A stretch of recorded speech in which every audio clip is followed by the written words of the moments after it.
And welcome once again to EWTN's Bookmark. I'm Doug Keck, your host. Our guest author is Professor Christopher J. Malloy. His book is False Mercy, Recent Heresies Distorting Catholic Truth, published by Sophia Institute Press, available naturally through the EWTN Religious Catalog, EWTNRC.com for all things Catholic. It's a pleasure to meet you, Professor. Great to meet you as well. I was really attracted by the whole concept of dealing with the heresies and distorting Catholic truth today, but especially the concept of false mercy. And I know that's not the title you picked for the book, but what's the idea behind that? Yeah, so it's the theme that runs throughout the book, and obviously it's opposed to true mercy. And I think of true mercy as having two ingredients, affection for the person you love and willing their true good. And so false mercy typically has the affection, but it doesn't have willing the true good. So I just want, it's nice to be with you, right. Nice to spend time, play golf or whatever, but I don't want your true good. And let's say you're going down a bad path, I don't want to bring that up. Right. I mean, it connects to me because I always remember one of the things that Mother said was the whole idea of false compassion or misguided compassion, where in the name of quote-unquote mercy, you don't confront somebody about something that they should be confronted about. Right. Right. And if you think of alcoholics or whatever, there comes a time where you do need to do it in the right way. It's so easy it seems to me, to trip up and to, just hold back. You're gonna overreact. You're gonna state something too extremely, and so you don't do anything. And then just the guy's quietly living his life, and you're avoiding the topic. Right, and they just drift away. They drift away, and they're going over the image I keep coming back with is they're near the edge of a cliff. Right. Because life is a pilgrimage, I say, towards your heavenly homeland or towards eternal alienation from God. And right, absolutely. so that's the stakes. You actually believe that, too. I do believe it. Okay, yeah. good. And the preface here, the book is a guide for Orthodox Catholics who want to know what they must believe. And the question is it so hard to figure that out? And is everything up for grabs, as you say? Yeah, no, it's not up for grabs, but people have that feeling. I have smart students coming to me after class and saying, Dr. Malloy, so, there's some news statement or something like that. Is everything changing? And they'll look in their face, they're like anxious. And we're talking about smart students that, they're directors of RCIA programs, they have kids, they're Kant and, Hegel are words coming out of their mouth intelligently. And then after class, they're asking me whether the Catholic faith is changing. And so, and this is maybe a year ago, 2 years ago, and I said, I got to finish that book. Right. Well, you say here, there is legitimate development in doctrinal expression. There are legitimate differences in the understanding of the mysteries, but the faith is one and does not change. That's where I think there's confusion. Yeah. Well, so just today I went to a Maronite rite mass. It's beautiful, and I love that rite. And the Roman rite's very different looking. Same substance, same, basically the same prayers, but different expression. So there is such a thing as legitimate diversity. There's development, Immaculate Conception. 800 years ago, Aquinas didn't quite believe it, hemming and hawing, if you will. So there's legitimate development, but there's also what I call evolutionism of dogma, where you kind of discard the old dinosaurs. Let's say Jesus Christ is true God. Let's kind of put that away. He's a symbol. He's not. Right. That's justification that's by faith alone. That's fine. Where transubstantiation goes away, we have transfinalization or transignification or some other explanation that doesn't sound so bad, except it ultimately waters down. That's right. What's underneath it. Right. And they might like add, if you say the Eucharist is a symbol, it is a symbol. So you're saying some truth, but when you deny the path, it's a symbol, but not a metaphysical reality. A priest here at EWTN one time said that rat poison is 90% cereal. Yeah. And a heresy, of course, is taking one truth and exaggerating it to the detriment of other truths, right? So it can be very, very deceiving. But it's interesting. You talk about modernism and how it's been wildly successful. Well, we live in the modern world. Why would modernism be a problem for Catholics? Yeah. And so it's not modernism in the classic sense of, say, Pius X. It's a new kind of modernism. There is one key commonality, or a couple, evolution of dogma. So the old modernists thought dogma needs to be constantly updated, get rid of the old, bring in the new. that's what a lot of new people, I mean, in graduate school, I had teachers that were saying, well, we used to believe that, now we believe this. And I remember thinking, looking at the text, Second Vatican Council or whatever. What would be an example of that in your mind? So, Second Vatican Council. So, the Church of Christ subsists in the Catholic Church, is the expression. And the typical way that I would say every grad student has presented that teaching is Pius XII thought, opinion, that the Church of Christ is the Catholic Church. But now we know that the Catholic Church is just part of the Church of Christ. And then you use the word subsists, right, to indicate that. Well, if you look at the Acts of the Council, it was the conservative Sebastian Trump who wrote Pius XII's encyclical that said the Catholic Church is the Church of Christ is the Roman Church. He's the one who came up with the idea of subsists. So Vatican II wasn't rebelling against the past, but that's the way all graduate. It was a different way of expressing. Different way of expressing true. it, and it brings out something, and we can talk about that. But it's this kind of subtle ecclesiology. Right. Granted, maybe the term is a little bit like so how to make sense of that. Well, as I call them, the rebels use that, and they in classes. This is a mantra. We used to believe X, now we believe Y. Now, one of the things you mentioned here, as you go through different aspects of why there can be confusion, one of them is ambiguity of language. Yeah. Is that purposeful? Well, I don't know that it's purposeful, but one of the ways I like to understand it, sometimes it is. Some people using ambiguous words.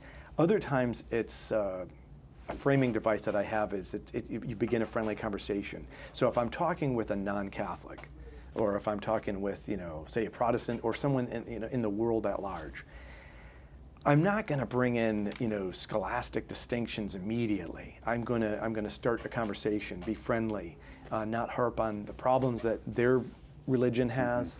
Start with common ground, that kind of thing, and then but the point is eventually you got to get around to the full truth. And I do think that in many magisterial texts, there's the first half, kind of broach the conversation. There's the encounter and not a lot of accompaniment. Well, there's the second half. You do eventually you want to get around to it, and but some people, there's an opposite view of Second Vatican Council. It's the beginning of the revolution. Now we need to complete the revolution. Right. So you're dealing with whether there's continuity or discontinuity. That's right. There's some people who says emphatic discontinuity, and they defend it, and they say it's the first step, but we need to complete it. I say you got to complete it with the tradition. It's kind of like Trent. Trent did not say everything about Christ. Does that mean it threw it out? No. So if you use Trent as the only orientation to describe the faith, you'd lose out on the Trinity, Christology, except in passing. And I would think, without knowing specifically, I would assume Trent saw itself as a further explanation of what the church believed. Right. It wasn't saying, well, what we believe before isn't true anymore. Right. This is our new approach. Exactly. Because we have to respond to Protestantism. Exactly. Okay. Exactly. Now, it's also interesting because it's recent heresies distorting the truth, and so you think of heresies, Arianism and Docetism and Donatism, those kind of things, but you're really talking about it in a broader sense, right? Yeah, that's right, and in a non-authoritative sense. So I mean, I have no authority to tell someone they're committing heresy. That's a bishop's authority. Canon lawyers and bishops deal with that. I'm using heresy just as what you're saying is incompatible with what we've held, what we believe, that kind of thing. So in a loose sense. Now, in the introduction, you say the greatest scandal in the church is the failure of more than a few hierarchs and theologians to teach clearly the whole Catholic truth and nothing but the truth. And you go on to say many Catholics think that the church's teachings can change, as you said. And you also talk about two different sorts of Catholics in this vein. One who consciously reject the existing teachings, and those who are unaware or confused about them, which is probably most people, right? I think so, yeah. Yeah. So you don't want to attribute malice to anybody. No one can judge the heart of another. At the same time, there are leaders in this. You read about some people saying that we put ticking time bombs in magisterial documents, and we knew what we'd do with them later. Well, that's one group of people. Other people just put together a friendly document, and then there's lots of things to say about that. But then if people are interpreting, especially if theologians and bishops, priests are interpreting it as a rebellion, then a lot of people I say get caught in the undertow. Right. They're confused, and they're just trying to be good.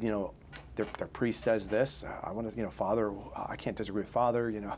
That kind of thing. Right. Says we're doing something different and things like that. Yeah. It's just it is what it is, and so and a lot of people have incomplete formation too. Right. So they're not reading the whole catechism. They're only reading like a few things. Well, I think that it's kind of fair thing. to say that as a Catholic growing up in the 60s, that the way we used to think about it, I used to say it was kind of like we were in the National Guard. We only served on Sunday. The rest Right. of the rest of the church was basically, the priest, the bishop, and we just assumed that what they were doing, and they were watching the border. Yeah. They were maintaining our protection. We just called up on Sunday.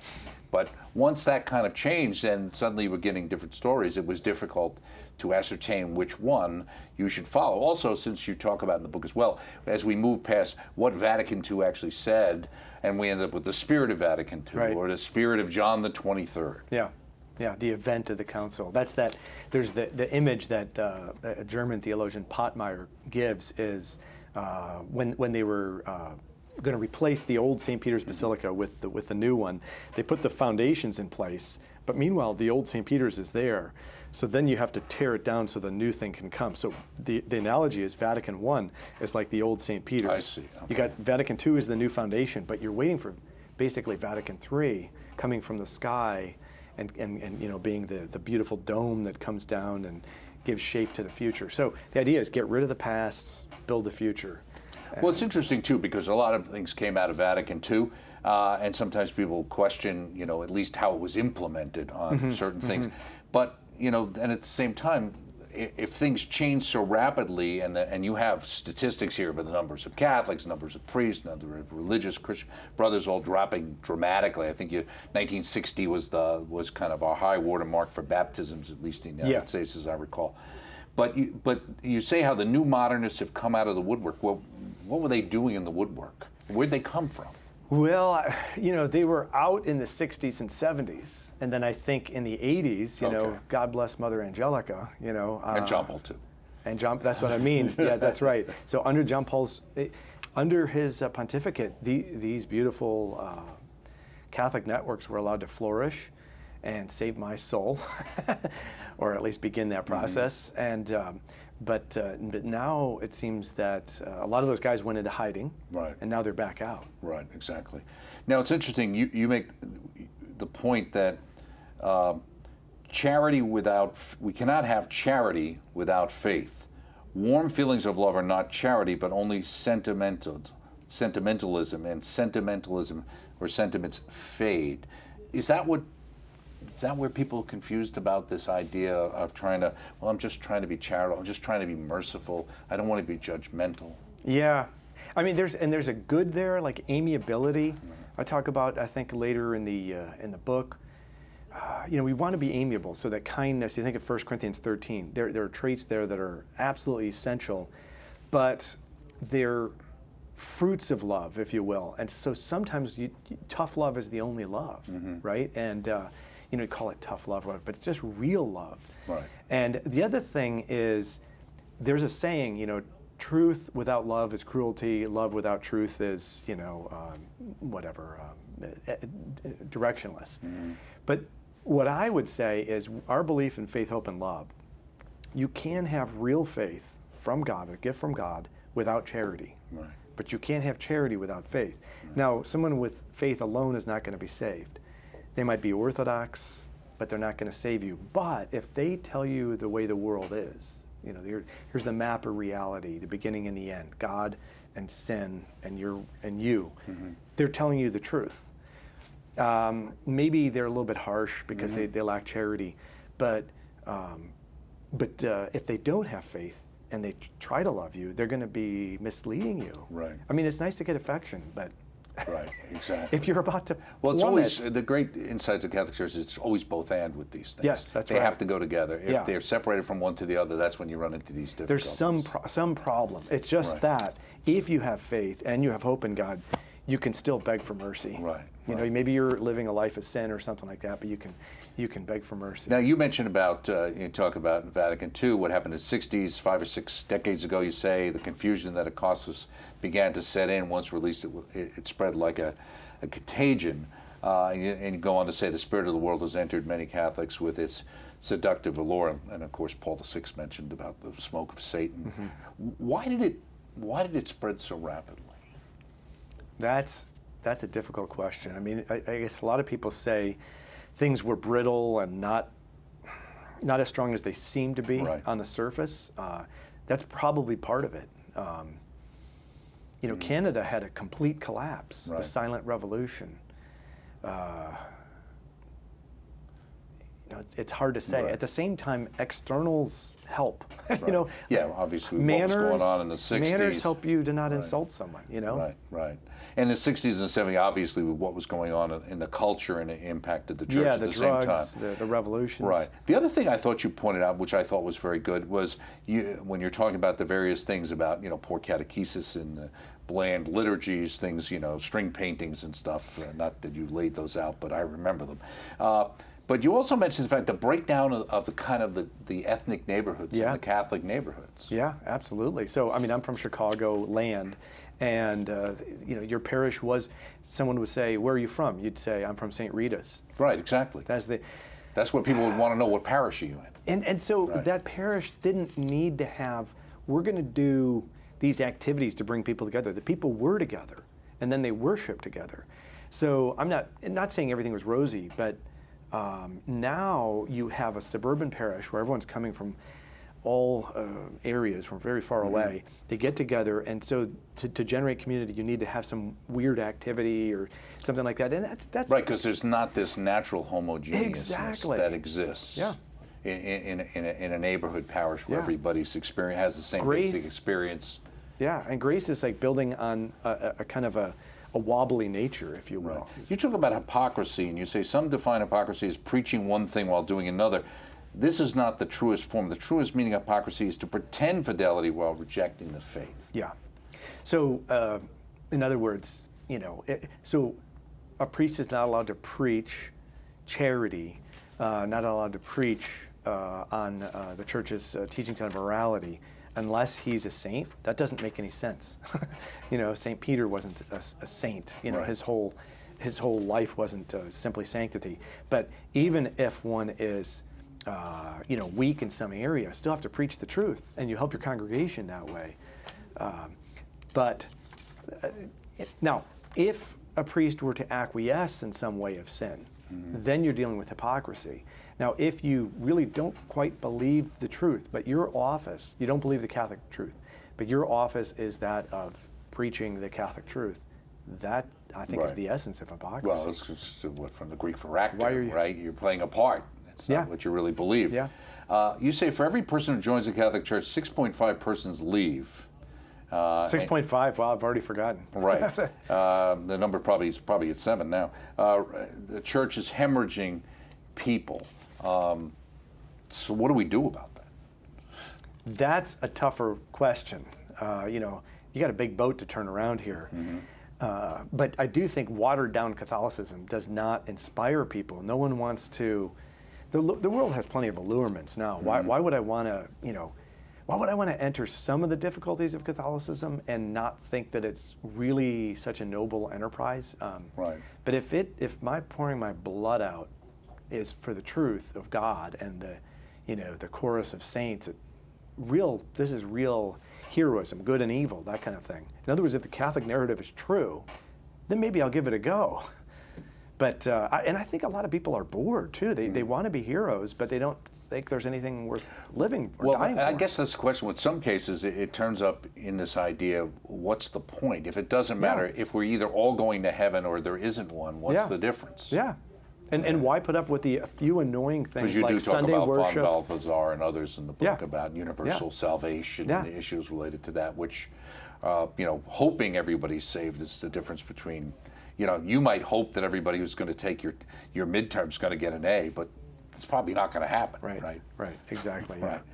This struck me too, though, and maybe that's why I want to ask you. Your Catholic Church has not weathered the recent storms as well as the Protestant communities. Now, I wanted to ask you, because it seems like on the mainline Protestants, that's probably not true. So are you talking more in the terms of the larger evangelical kind of Baptist community in relation to that as well?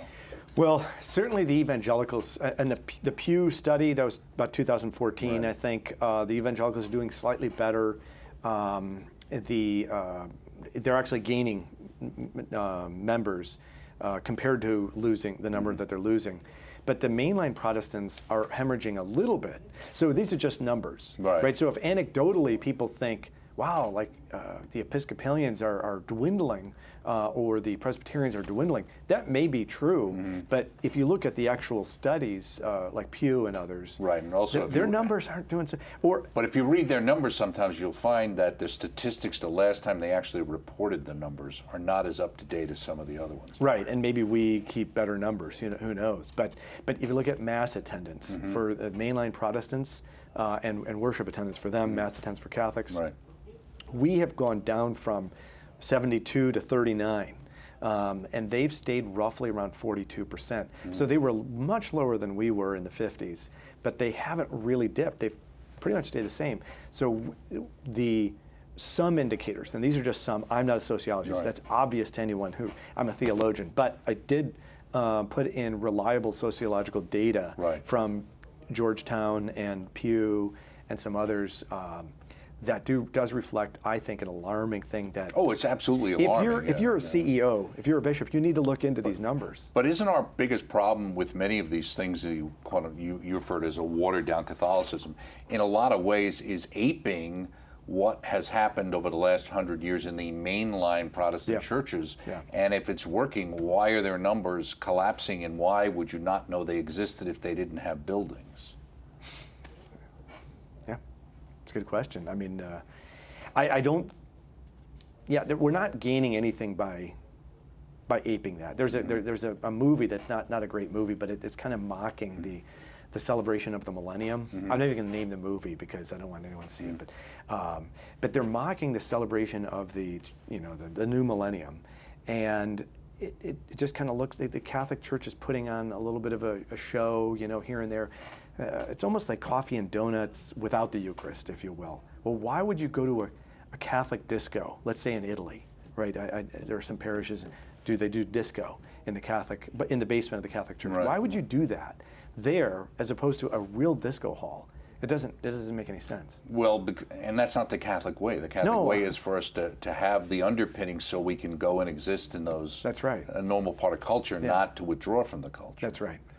That's a much more Protestant Or just kind of become the approach. culture. Right, but that's the problem. Yeah. Instead of the salt is Yes. being watered down by the culture. You say, can watered down Catholicism aspire zeal for greatness? No. If watered down Catholicism were true, one could simply bank on heaven while either one enjoying life on earth with many pleasantries, the bourgeois dream, or working militantly for the exclusive, or I should say the elusive promise of a better future, the Marxist delusion of liberation theology. So are those the two groups we're dealing with then? today? Well, not everything falls into that, but I think largely you could see people just kind of enjoying life, especially in America, where there's fairly a significant abundance, although the middle class is dying.